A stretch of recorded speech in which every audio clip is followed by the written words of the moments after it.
Salut tout le monde, bienvenue dans cette vidéo où l'on va apprendre à coder la routine principale d'un programme, qu'on appelle en anglais la routine main.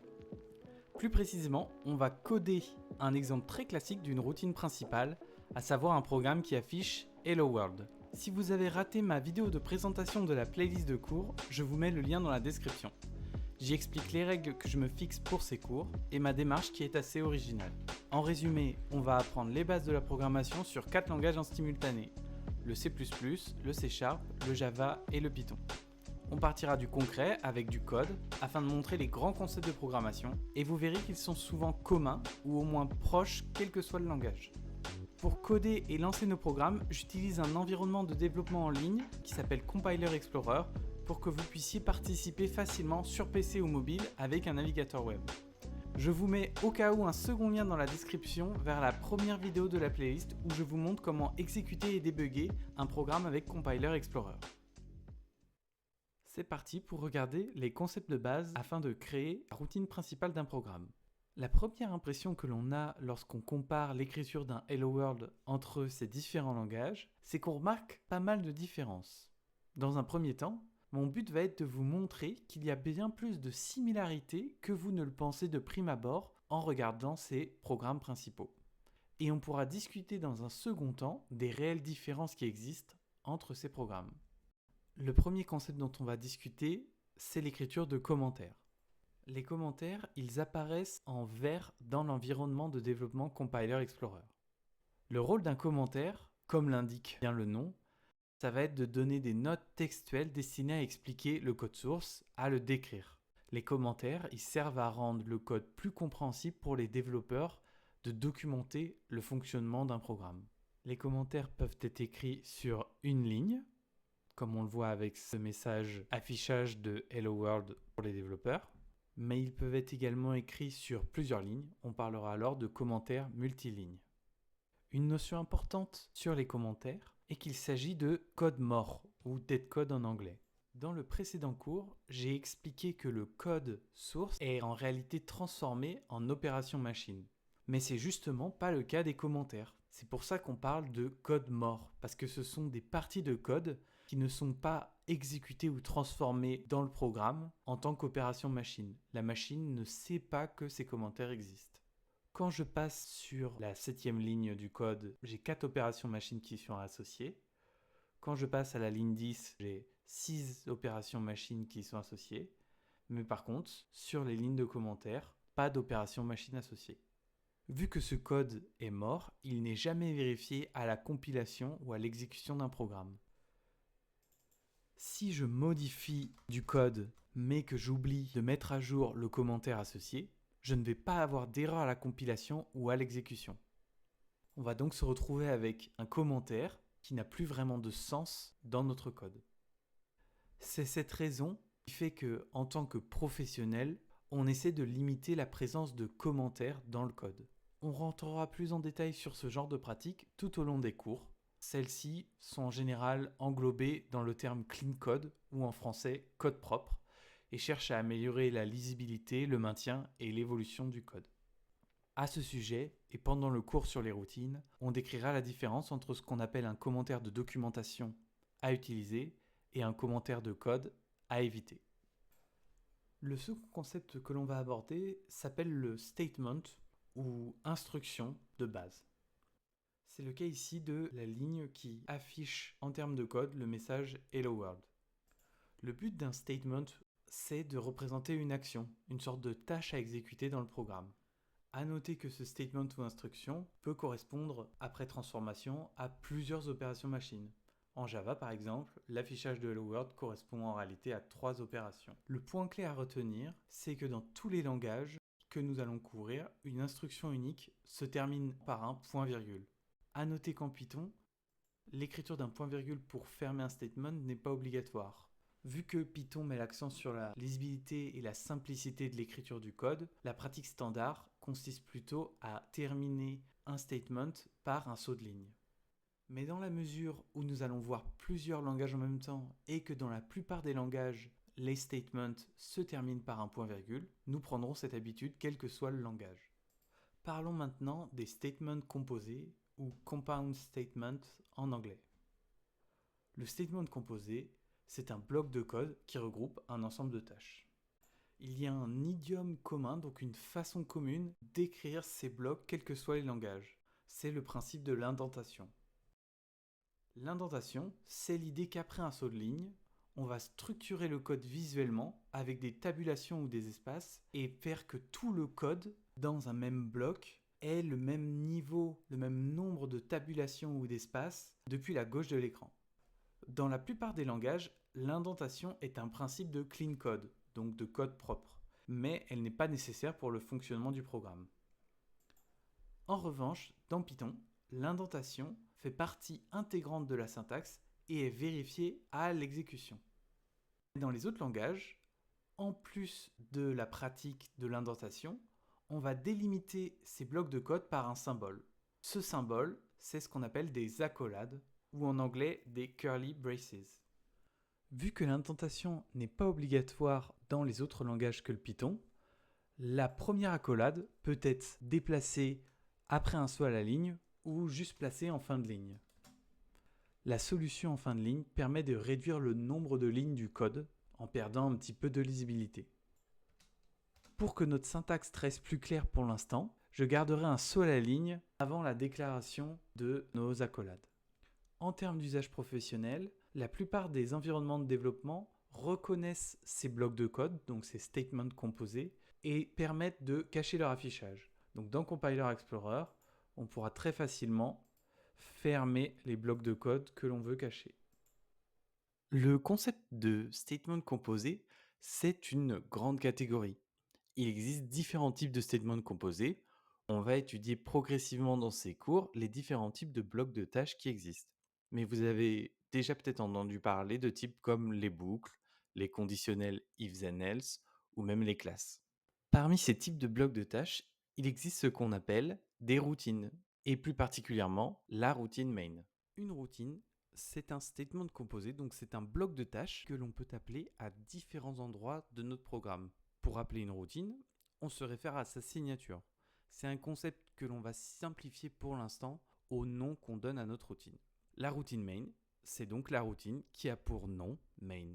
Sachant que le terme main veut dire principal en français, la routine main, c'est tout simplement la routine principale du programme, celle qui est appelée lorsque l'on lance notre programme.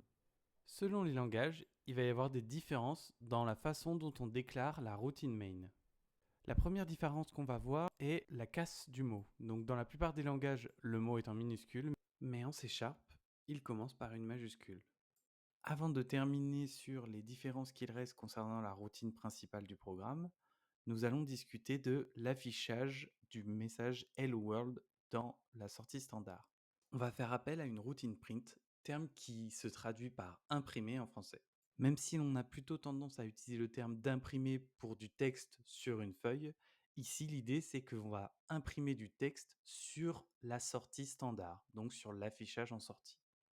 Pour afficher le message à l'écran, chaque langage utilise un nom de routine qui lui est spécifique. C'est une différence très mineure, sachant que le format d'appel d'une routine est de toute façon identique entre les langages. À savoir le nom de la routine, puis des parenthèses entourant de doubles guillemets le message à afficher. On remarque tout de même que les noms des routines sont assez proches et font référence au même concept. C# fait le choix d'utiliser le terme write qui veut dire écrire en français. Quant à Python, il n'utilise pas le terme line ou ln des autres langages pour indiquer qu'il y a un saut de ligne. Par défaut en Python, print fait un saut de ligne. On va pouvoir maintenant terminer cette vidéo en discutant des différences qui existent entre ces langages de programmation. Le reste de ces petites variations entre les langages sur l'écriture de la routine main vont être liées à sa signature. Pour présenter succinctement les routines avant leur cours dédié, la signature d'une routine comporte à la fois un nom, des données en entrée écrites entre parenthèses et des données en sortie de la routine. Si l'on reprend le code de la routine main, on se rend compte que les données en entrée sont différentes en fonction des programmes. C# et Java contiennent quelque chose qui s'appelle string, crochet, args, alors que Python et C++ ne contiennent rien dans la parenthèse. On remarque que pour les données en sortie, Java, C# et Python ne renvoient pas de données, ce qu'on appelle void. Et à l'inverse, C++ renvoie une donnée int. Il ne faut pas retenir ces différents termes que nous discuterons plus tard dans les cours, int, void, string, mais plutôt de remarquer qu'il y a des différences aussi bien dans les données en entrée que dans les données en sortie entre ces programmes. En avant-goût des futurs cours, voici une version avancée de la routine main. Dans toutes les routines main, la valeur de sortie correspond toujours au cas d'erreur lorsque l'on lance notre programme principal. À l'affichage, tous les programmes exécutés nous retournent programme return de petit point 0. Le concept est toujours le même. On retourne un entier avec 0 pour nous indiquer la réussite du programme et d'autres valeurs de 1 à l'infini pour indiquer des types d'erreurs à l'exécution du programme. Les secondes différences d'écriture vont être liées aux paramètres d'entrée, donc c'est-à-dire aux données en entrée du programme principal que l'on voit entre parenthèses. Dans tous ces programmes, j'ai mis en commande, donc on parle d'arguments de commande, 2 paramètres, le premier étant prog et le deuxième hello world. Ces arguments de commande existent partout en programmation et il est possible que vous en ayez déjà utilisé pour lancer une application, donc un programme sous Windows. S'il vous est déjà arrivé de jouer sur ordinateur avec le client Steam, vous avez peut-être voulu lancer une application, donc un jeu, en mode fenêtré avec l'argument Windowed.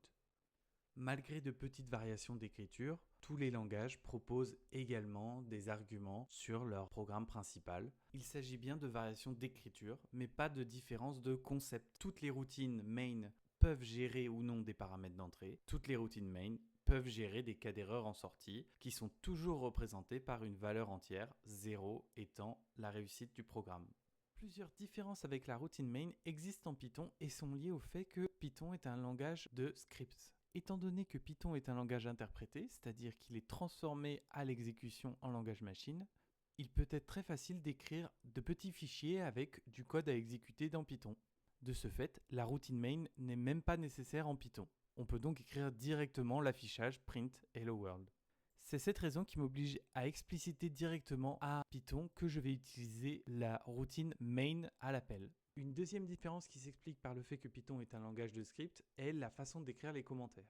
En effet, dans les langages de script, beaucoup de commentaires commencent par le dièse. C'est cette raison qui fait que les commentaires uniligne de Python ne commencent pas par 2/ comme les autres langages, mais par le dièse. C'est également pour cette raison qu'il n'y a pas de commentaires multilignes. En effet, la plupart des langages de script n'ont pas de commentaires multilignes, mais uniquement des commentaires unilignes.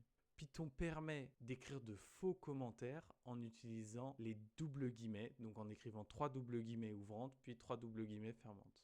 Nous verrons dans de prochains cours qu'il ne s'agit pas de commentaires, mais en fait d'un message raw. Enfin, la dernière différence vient des langages Java et C# qui sont des langages purement orientés objets. Toutes routines en Java et C# sont forcément définies à l'intérieur de ce qui s'appelle une classe. Par convention, la classe dans laquelle se trouve le programme principal, donc c'est-à-dire la routine main, s'appelle la classe programme. A noter que tout au long des cours, vous vous rendrez compte que Java et C# sont deux langages assez proches. Ils font donc le choix de même syntaxe et de même concept. Contrairement à ce que laisse penser le nom, C# est d'ailleurs beaucoup plus proche de Java qu'il ne l'est du C++. Nous verrons plus tard dans les cours le paradigme de programmation orientée objet et discuterons de ce qu'est une classe.